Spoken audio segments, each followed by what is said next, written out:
Hey everyone, this is Robert, and thank you so much for tuning into Station Square. And hope everybody is doing well out here in LA.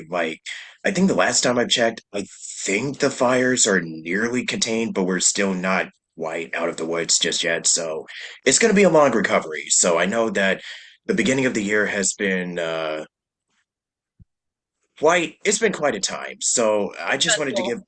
yeah, it's stressful, doesn't even begin to describe it, but I just wanted to send my heartfelt condolences to those that have lost everything. So I know that there's a couple of links and GoFundMe's or everything.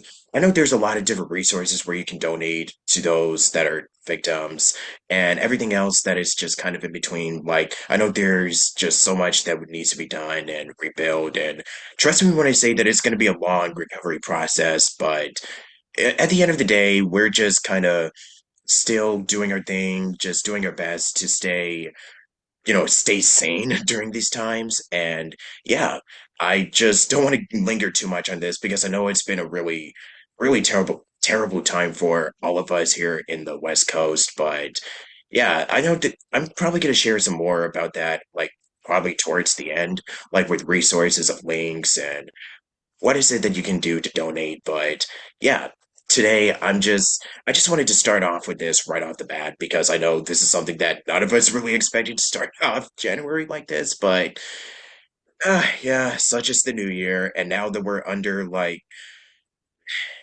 some heavy political stuff that has also been coming up, which I'm definitely not going to get into here, but yeah, this is a podcast where we just kind of want to chill and chat about all things VL. And as you can see, we have a special guest in the sorry, this morning has just been frazzled. But today, where both of us have just kind of been back-to-back appointments. So today, we're just talking with somebody who you've seen, done webinars.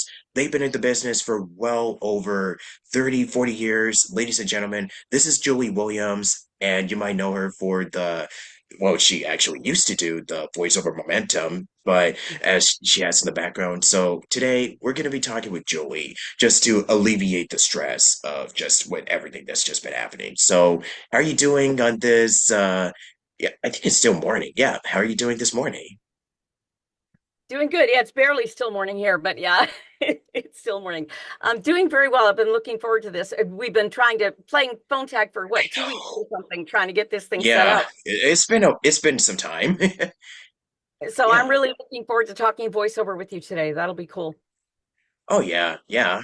Because like I said, it's still morning on their end, so that's the beauty with voiceover. It's like a global thing, and everybody has just kind of been going from one place to the other. And when it comes to scheduling interviews or doing sessions, and so many clients are from like, say they're from Pacific to Central to Eastern, and even in like Australia, New York, UK, Japan it's just pretty much like it's like I said, because it's very much different now than it was, back in the how it was like a decade, 2 decades, 20. I'm just going on and on and on. So yeah, different, We can work from anywhere. At the yeah, end of the month, I'm going anywhere. to be going to Mexico for some dental work, and I'm going to stay in Monterrey, Mexico for a week. But I'll be able to work because staying at an Airbnb with internet. That's the only caveat when you're going overseas or to different places in the world is the internet access. But we can work from everybody from anywhere, and of course our clients. A lot of them come from India. I did a job for Google that was produced recorded in like they're in uh I was in Sacramento. They're I don't know where the people that were hiring me were from. They probably were in the Bay Area where the headquarters are, but anyway, and the producers were in India. And so everybody's working all over with different projects. You never know where your clients are going to be.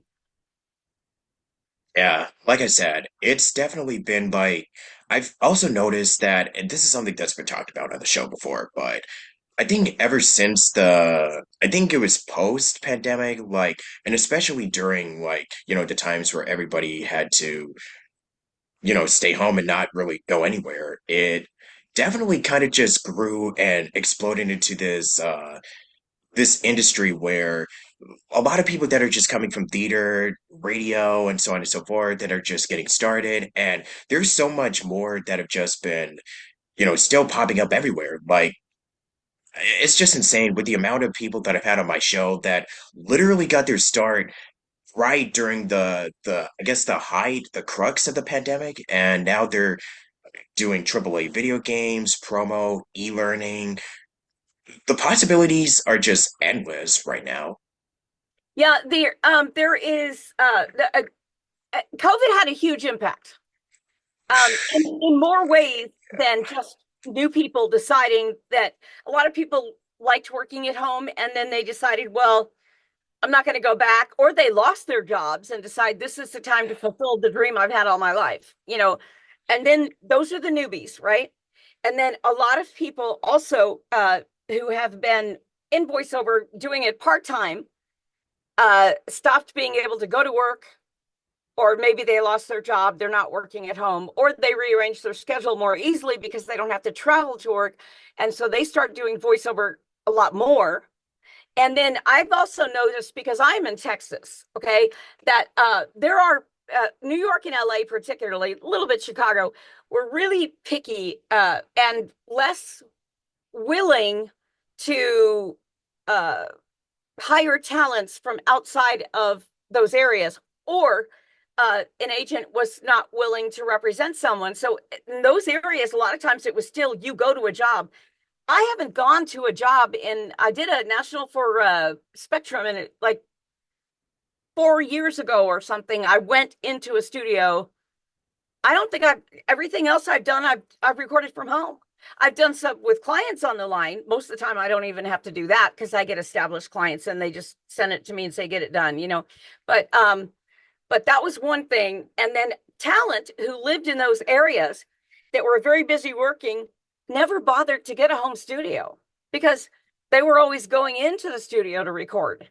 And especially animation and animation, they're probably back in the studio now. I don't do animation, so I don't know, but um, in animation, they like to have you next to your characters sometimes.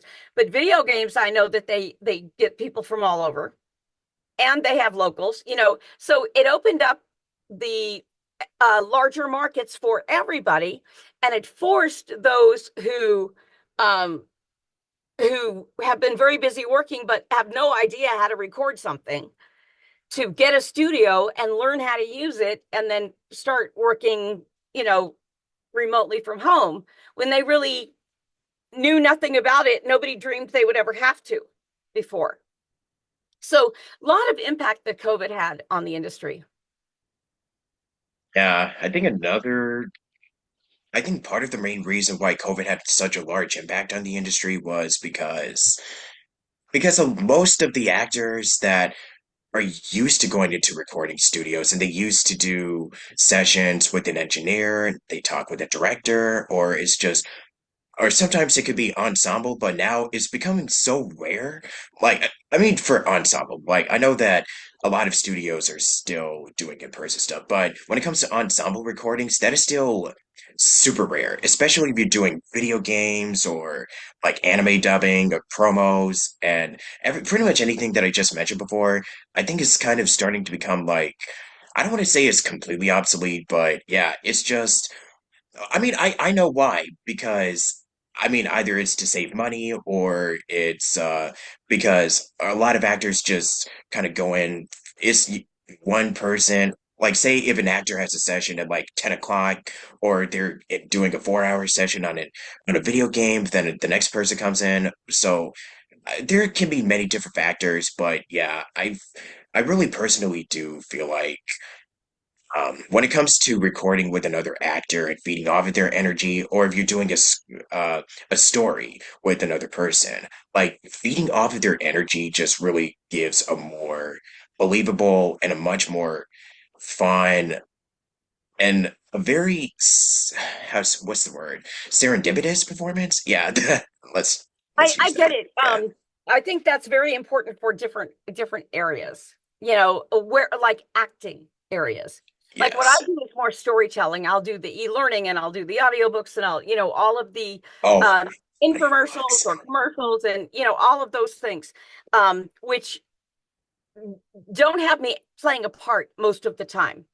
I mean, I do occasionally on commercials I play a part, but mostly I'm the storyteller. And on e-learning it's mostly the teacher, the storyteller. So but there was a huge impact for those who do different types of voiceovers. They had more time, the ones in the markets where they used to have to go in, or in the genres where they always had to go in. They had more time because instead of driving 4 hours in LA traffic to do a job, 4 hours each way, I've had that happen, to get from LA to Huntington Beach, 4 hours. It was a nightmare. I decided I am never living here. I used to want to live in LA, and I just decided no, no way. So the 4 hours may only be one way, but there's 4 hours out of your day. You do this job. You don't have time to do any more than one job in a day. See, in voiceover, you can do and that's the difference also between voiceover and on camera. In voiceover, you can do a lot of jobs in one day. You do the 10 o'clock one, and then you do another, depending on the session length, you do another one at 12. Or what I typically get is I don't even have to go in the studio every day because I'll have a lot of the stuff I do is e-learning. And so it doesn't have to be coordinated with somebody else's schedule. I work on deadlines. So I've got to have a whole thing to them by such and such a time. And so I could like stack them all up and just set a block of time aside on a Thursday and record everything at once, walking into the studio one time. I mean, just as it's not always working that way, but there are a lot of times I can do that and then have more time for myself.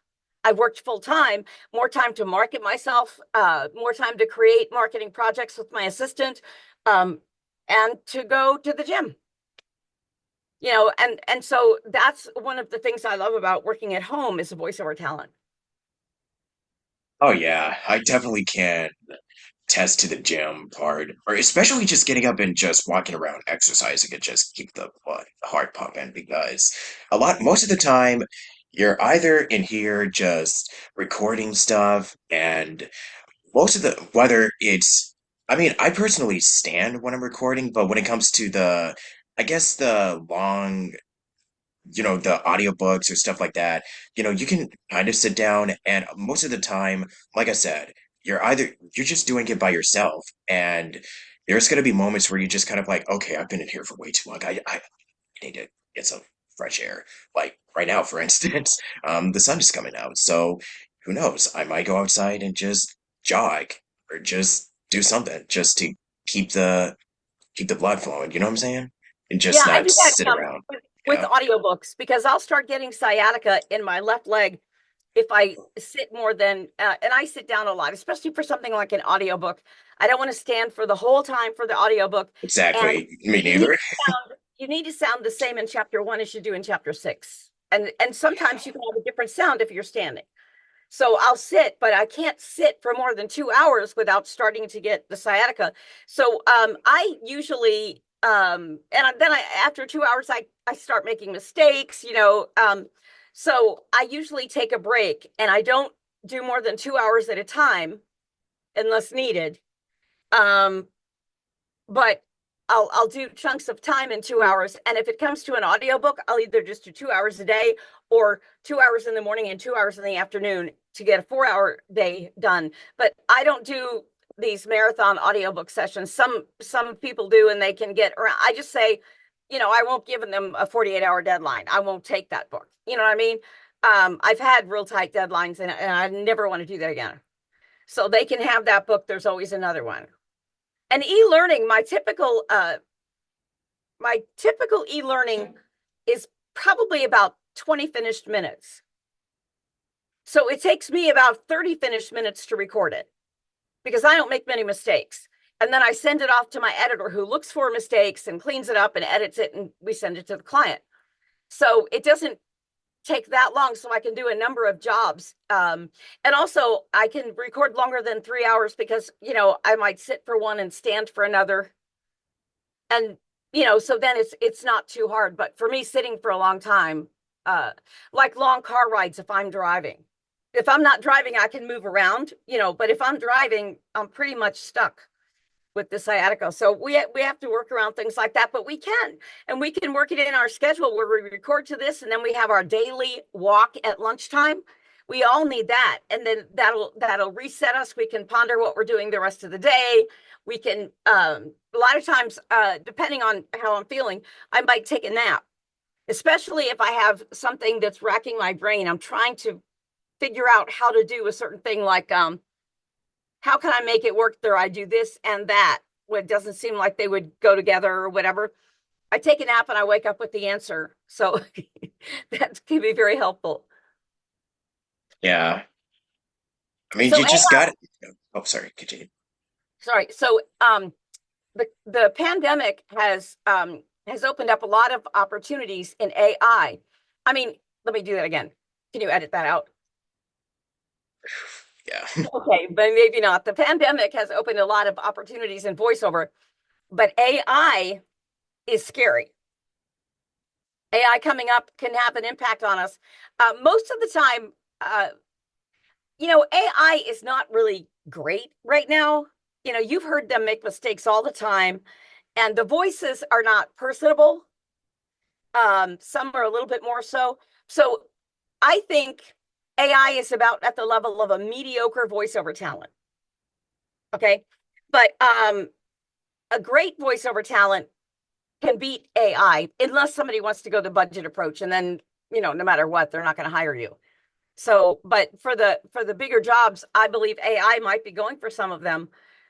So it's something that we all need to plan for because it's not good enough right now to take away our business, but that's coming. If you could see the stuff you could do, that's coming. So we need to think about strategizing so how we can keep our voiceover businesses going. And obviously things are going to change, but we should adapt to and get ahead of the change with our voiceover industry, and really um, any kind of change, going to digital editing, going to online casting, you know, uh, recording through ISDN. All of those were like new transformations in the industry that people had to get used to. And the pandemic, something else people had to adapt to. So we need to just adapt to AI, but it's not as easy to get in. It won't be as easy to get in uh, as voiceover was before. That said, if you're good enough and you're willing to work it, see, people think they're going to get discovered. They're not going to get discovered. They have a great voice. Everybody has a great voice. Trust me. I've met very few people that cannot do voiceovers. Now, acting, the characters, the video games, that's a whole different thing. I can't speak to that. But in the storytelling, uh, anybody has the voice for it because it's not about the voice. It's about telling the story.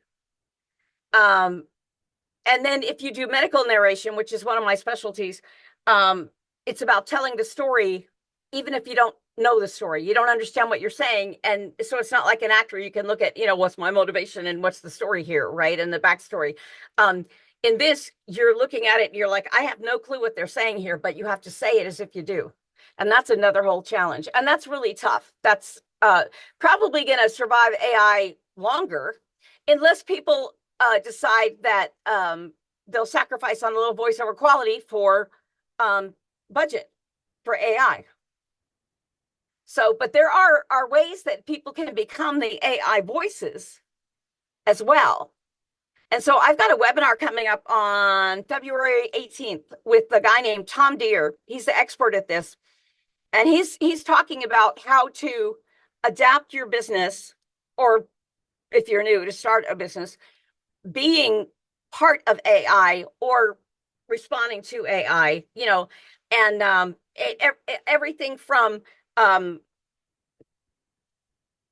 how to do it, how to find the contacts, and then how you get paid, how you protect yourself from, like, my friend Bev Standing just sued LinkedIn, not LinkedIn. Why can't I think of the name of it? It's the one the kids on TikTok, the ones the kids all love. They just sued TikTok because their friend said, "Hey, you're the voice of TikTok," and she said, "No, I'm not." Well, she had voiced something else a long time ago, and it was for a company in China, and then TikTok comes out of China, TikTok, and they apparently bought her voice with an AI system. So the company in China is getting paid to sell her voice, and she's on this place she didn't even know she was, and they just won a settlement in a lawsuit. That was the first one, and I don't think Tom is going to talk about that in this webinar, um, but he might. And we've talked about the legal before, because there's also places you get a free contract that you can add as a rider to your regular voiceover contract to protect yourself. So it tells what their usage can and can't be. So, I mean, that's what's coming in voiceover. So, oh, by the way, we'll have the link to that webinar. I think it's about $69. I'm saying it off the top of my head. I'd have to check with my assistant, but we'll have a link to the information about the webinar in the show notes below. And another thing that we're doing is VoiceOver Websites and I are putting together a scholarship program for people who either are in voiceover or would like to get into voiceover, where it'll help with basically professional development. And we are offering a scholarship for this particular website. I mean, this particular webinar. That's how we'll do it, like for a certain program, a certain convention, whatever. It'll be for a specific thing. And you can find out more information about that. And the best way to do that is either email me at julie@voice-overs.com. And I can, we don't have all the details yet, but we're going to send it out in a week or two, and start with this upcoming, and you'll have to write a short essay, like 100 words, but we'll get in the details once we have everything firmed up. But you can email me for that, or in the link in the show notes below, there will be a link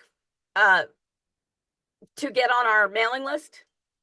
And then we'll let you know as soon as it happens. And you'll get notified every time we do a scholarship for something. This is the first one that we're doing, but we intend to continue doing it on an ongoing basis. Yeah.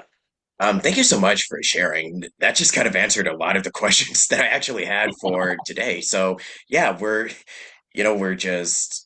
are pros. We're just keeping things moving at a whatever pace that we're going at it these days, because man. Um, but yeah, since we're kind of like in the second part of the interview already, which wow, time just really flies by so fast when you're just talking, just shooting the breeze about stuff. So I guess as just kick off the second half of this, I don't know, but I think it's something that I've actually kind of been wondering since you've been doing this for such a long time.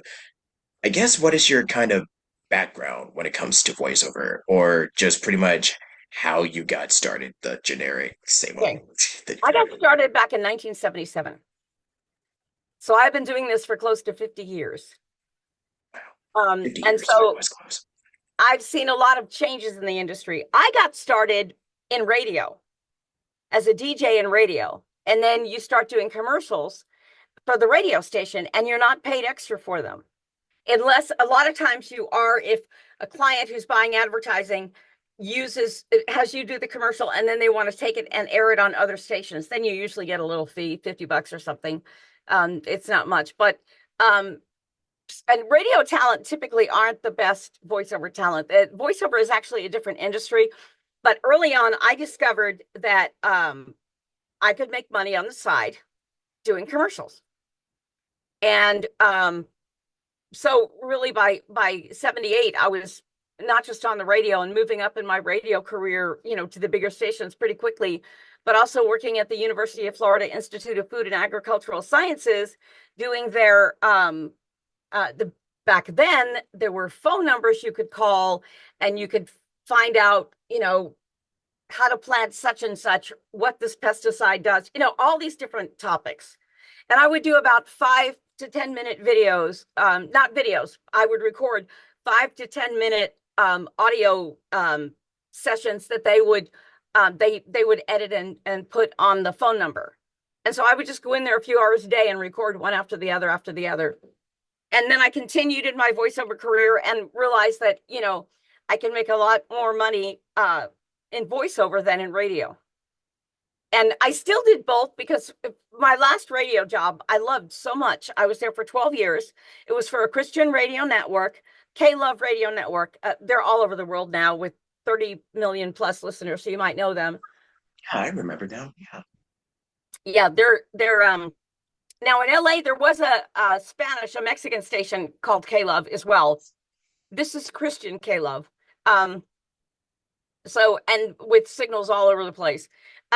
But anyway, I loved that job, so I just did voiceover on the side while I did that. Actually, I did full-time voiceover when I got off the air. You know what I mean? It was like doing two full-time jobs. And, you know, I got after 12 years, I got to the point where it's like, I'm too old to do this.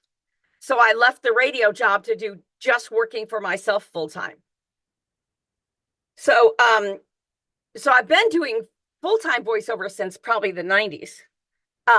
Doing it sort of on the side through the 70s and 80s. And then in the 90s, everything changed. First of all, in 1993, I had never heard of the internet. But I believe it was in 93 or maybe 94 that I got voiceovers.com. And I was too late to get the voiceovers without a dash in between. So I have voice-overs.com, but the search engines are still very good for me. And so I've had that from them, but digital editing came in. I didn't have a home studio in the 90s. I was still going into other places, but we were starting to market ourselves online a little bit. Voice Bank had started, and the studios we went into were using digital recording. And it was in the early 2000s that it started to become where everybody had a home studio and you didn't go into a studio to do the work. And so that's been going on for a long time. And then people started, you know, the industry started changing. Audiobooks exploded, video games exploded. They were like the fastest growing genres, and then e-learning became a thing. Now I used to go into studios and do a lot of e-learning jobs, like I did how to make a Pizza Hut pizza, you know, all of these different things. When that was in the 80s, I went into a studio and they recorded that audio to go with their orientation training, but they were ahead of the curve. And it was so expensive for them. You know, nowadays it's really easy to hire a voice talent, throw together your own. A mom and pop business can afford to spend a few $100, get a good audio, good video, have it edited, you know, maybe even edit it at home on their own computer. You know what I mean? So that opened up the industry to new different genres, and opened up obviously where you can live to do certain jobs. So it used to be you move to where you need to for your career. And now it's you live where you want to and work your career. Or you become a digital nomad and travel. You can do that too. There's just so many opportunities. So there have been a lot of changes over the years. And then with online casting, I have like the pay to plays started. I think voices.com or Voice 123 were the first ones. They both were early on, but I don't know which one was exactly first. But that was in the early 2000s. And so casting online became a thing. And I'm about to open up a casting website. It's not going to be a paid one, but you have to qualify. Well, it's paid in that you have to take my training because I'm marketing the cream of the crop talent. And right now there's no openings because I don't want to have, you know, hundreds of talent on there. I'm going to have like 15 men, English, 15 women, you know, foreign accent, foreign language, that type thing. And they go through the training and then they have to pass an audition basically. And if they qualify, they'll be a certified medical narration specialist and can get on medicalnarrationspecialists.com as there's room. So I would take students if they wanted to learn medical narration because you do it on your own too. But these students have paid regular training, like what I charge for e-learning or anything. They pay the regular training, but they have an opportunity to take the test to get on the medical narration specialist website when there are openings. So right now there aren't openings, except for foreign language people and foreign accents. There's definitely room for those, but for like English speaking men and English speaking women, there's no room right now. So, but that no one's going to pay to be on the site, and then I'm marketing them, but they're still voiceover talent on their own. I'm only marketing them for what they only pay me for what I get them.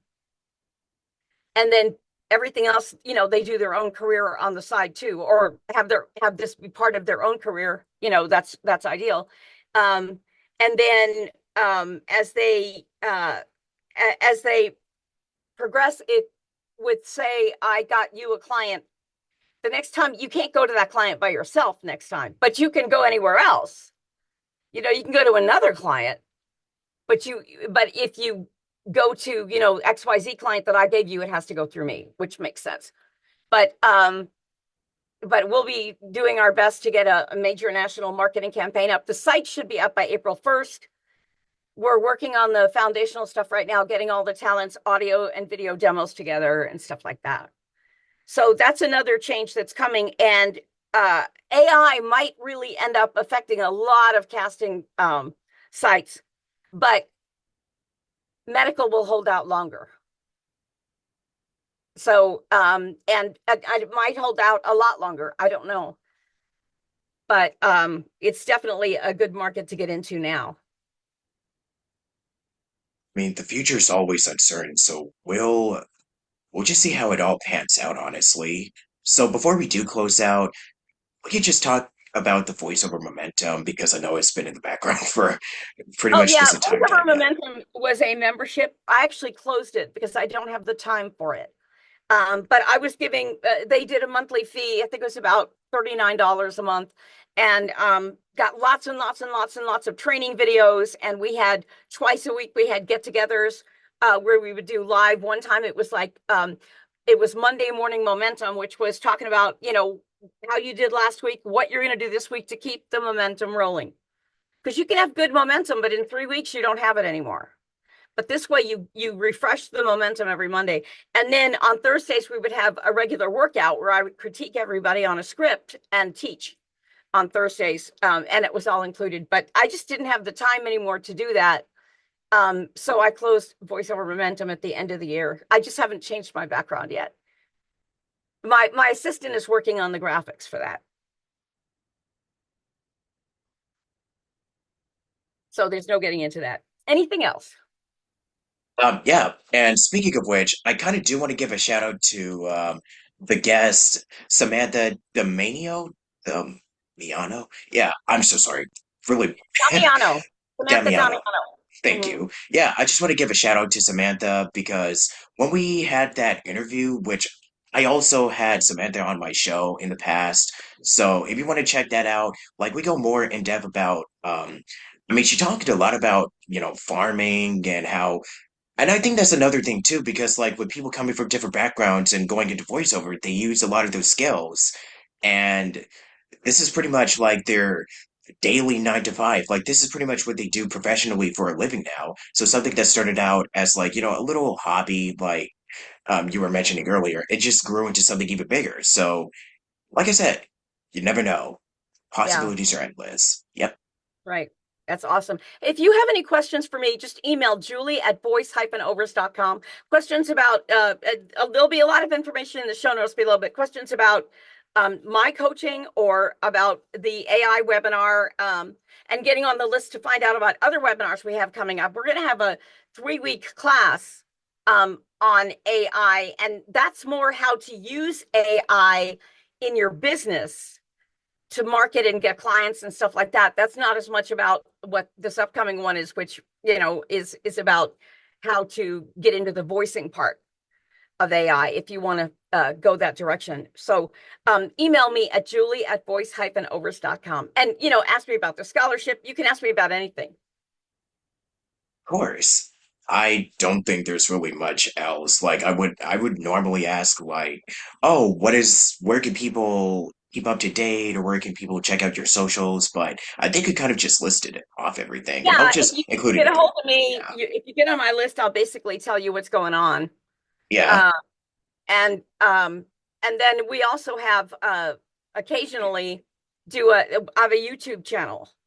And so you can email me about that. I'll get you the information. It's got a lot of podcasts and webinars on it. We're not doing a regular podcast, so I'd like to get started with that again, but I can only do so many things in a day.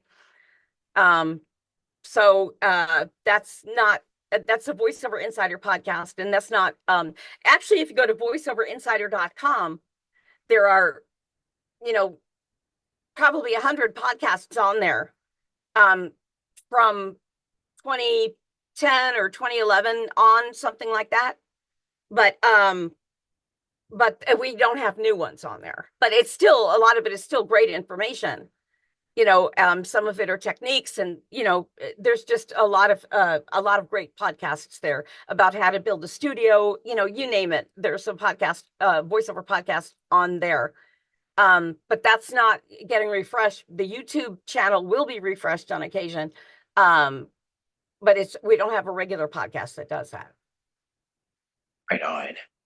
Any last final closing thoughts that you want to say? Like any last bit of advice that you want to share before we I just want officially? to thank you for coming to me. I really appreciate it.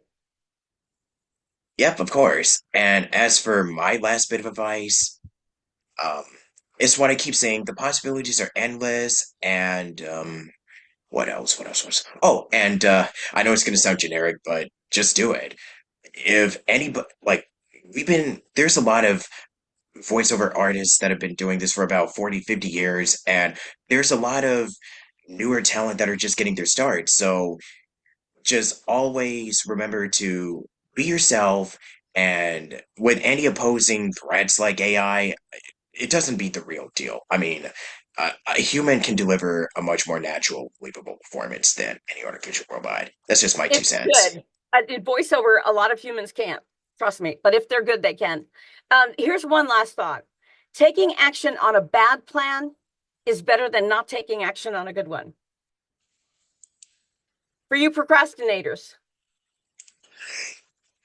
Like calling all of us out. But yeah, I guess this concludes this little Q&A here. So yeah, I'm just gonna say right now, thank you so much, and have a great rest of the day. And I'll also share the links to anywhere where you can donate to the fires and all that good stuff because we desperately need it right now, boy.